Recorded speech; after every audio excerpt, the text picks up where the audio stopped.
Dalam nama Bapa dan Putra dan Roh Kudus. Amin. Shalom Aleichem. Berjumpa lagi dengan saya pada perenungan hari ini, tanggal 30 Agustus 2021.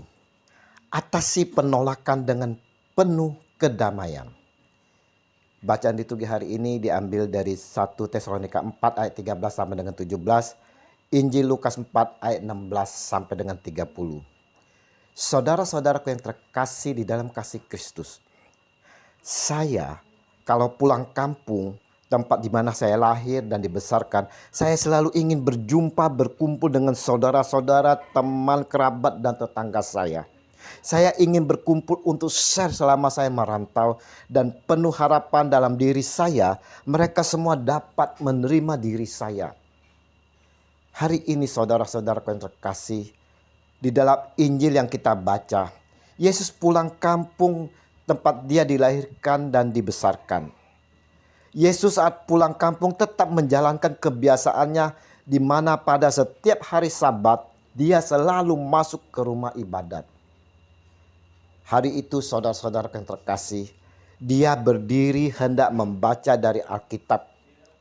Kepadanya diberikan kitab Nabi Yesaya, dan setelah dibukanya, ia menemukan nas di mana ada tertulis, "Roh Tuhan ada padaku, oleh sebab ia telah mengurapi aku untuk menyampaikan kabar baik kepada orang-orang miskin, dan ia telah mengutus aku untuk memberitakan pembebasan kepada orang-orang tawanan dan penglihatan bagi orang-orang buta, untuk membebaskan orang-orang yang tertindas, untuk memberitakan tahun rahmat Tuhan telah datang."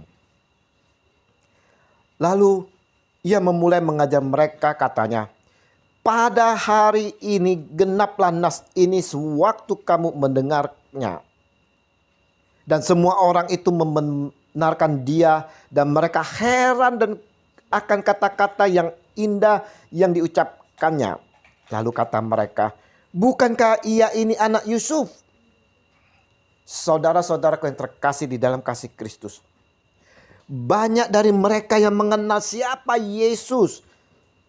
Mereka merasa heran akan keberadaannya saat itu.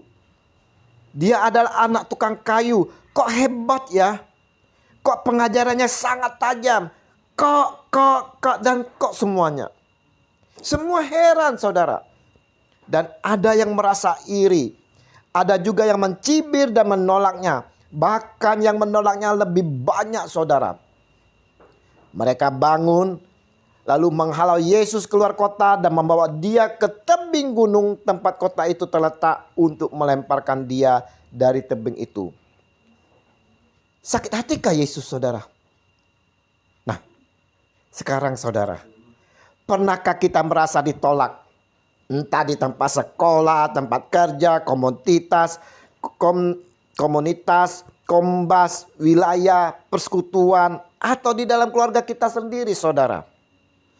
Bagaimana respon kita terhadap penolakan ini? Yesus pun ditolak, saudara. Bahkan ditolak oleh kaumnya sendiri, orang-orang sekampungnya. Yesus ditolak karena dipandang sebagai anak seorang tukang kayu, yang menurut pandangan mereka tak ada apa-apanya. Sesungguhnya mereka semua, saudara, telah mendengar akan pelayanan Tuhan. Bahkan ada yang melihat mukjizat yang dilakukan oleh Yesus itu sendiri. Tapi karena dia anak tukang kayu, maka mereka heran dan curiga. Kita pun, saudara-saudara, sering ditolak karena latar belakang kita.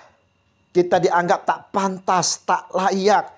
Kita disingkirkan dan direndahkan karena dianggap tidak baik.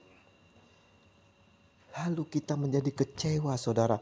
Patah semangat, kehilangan harapan, marah, dan enggan untuk melangkah melakukan hal-hal yang lain.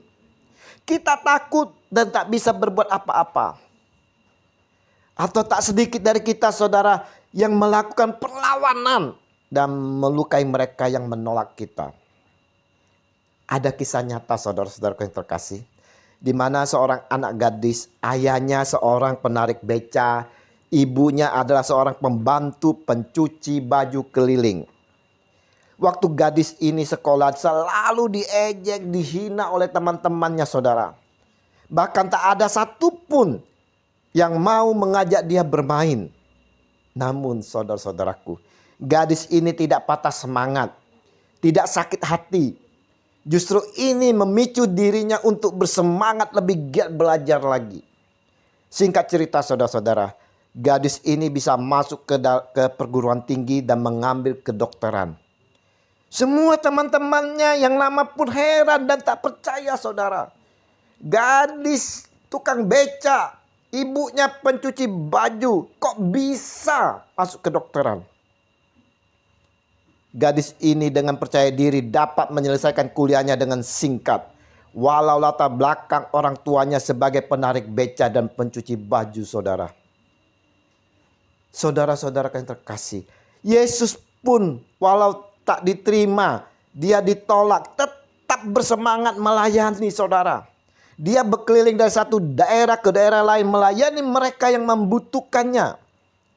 Bahkan melakukan berbagai mukjizat sesuai apa yang disampaikan Yesus pada mereka yang menolaknya tentang Nabi Elia dan Nabi Elisa, yang mana ditolak oleh bangsanya, tapi melakukan mukjizat pada orang-orang di luar bangsanya sendiri. Dari Injil hari ini saudara-saudara yang terkasih, kita dapat menarik pelajaran dari Yesus saat ia ditolak. Yesus tidak melakukan perlawanan, tidak melakukan konfrontasi. Bukannya Yesus takut saudara. Yesus mencari kedamaian. Tetapi ia berjalan lewat dari tengah-tengah mereka lalu pergi. Pergi bukan berarti kita menghindari masalah. Melainkan pergi ke tempat lain, mendatangi orang di tempat lain yang membutuhkan saudara. Penolakan tak mengurangi kualitas pelayanan Yesus untuk memenuhi panggilan Bapanya.